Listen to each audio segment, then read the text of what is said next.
Hi, good morning, students. Another topic in the junior inter, that is class 11. Very important question for the board exam point of view, that is strain energy derivation. So first of all, you have to know the definition of strain energy. In general, we know the definitions of kinetic energy, potential energy like this. In the similar manner, I am giving the definition of strain energy also. So as we know that kinetic energy means energy possessed by the body by virtue of its motion. If it is a motion, then it is said to be kinetic energy. Whereas potential energy means energy possessed by the body by virtue of its state or position changing. That is called the potential energy. In the similar manner, definition easy way for the strain energy is energy possessed by the body by virtue of its deformation. Deformation means changing of the shape. That you can call it as the strain energy. For this easy derivation, so first of all, here I am considering a wire whose length is L. Let us say this is a wire whose length is L, suspended to the rigid support. So initially the force acting on it is 0. No force acting on it. See here, consider a wire of length L and area of cross section A is freely suspended to the rigid support. From the rigid support, initial force acting on it is F1 is equal to 0. Now if you apply some weights here, that is F2 is equal to F force on it, it will be elongated to like this. This wire will be elongated up to this point. Let us say zooming. Actually elongation not this much will be there. So I am zooming this. So simply actually 1 mm, 2 mm like that only. So for the easy point of view, for clarity point of view, I am zoom this diagram like this. This is a red color. This indicates the elongation represented by the E. Now applying force is F2 is equal to F. Now here initial force is 0. After that applying force is F. That means if the displacement occurred here, then we can say work is said to be done. Here work is stored in the form of strain energy. Simply. So work done during the elongation. Let us say work done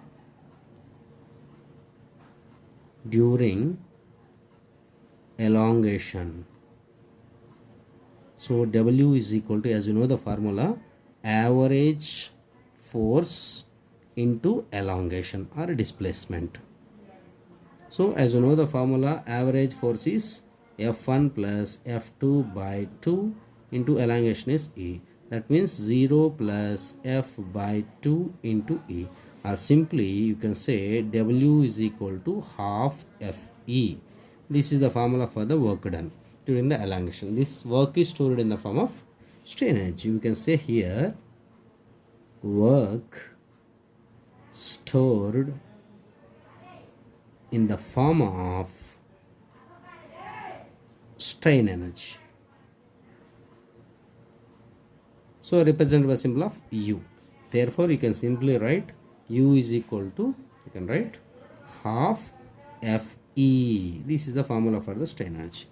So if you want some more formula for this, simply you can multiply and divide with volume, you will get some more formula. That is U is equal to half Fe into volume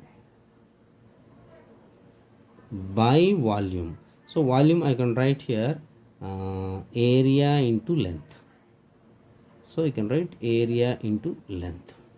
So that means, as you know that volume is equal to, you can write area into length. Okay. Now from this I can write U is equal to, so divide this 1 by 2 into F by A into E by L into volume. So finally conclusion will be there, that is strain energy.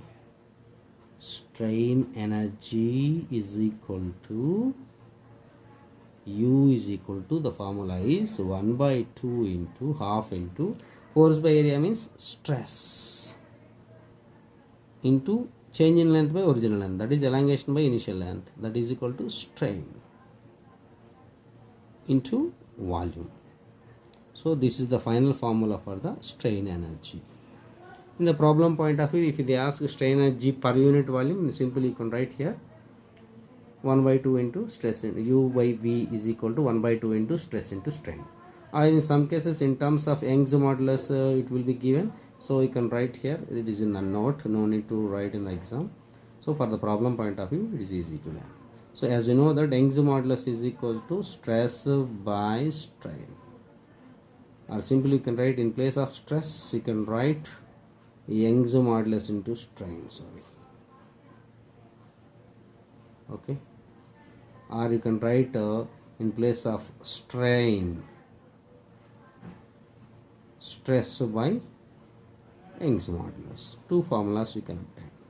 So we can write here those two formulas also.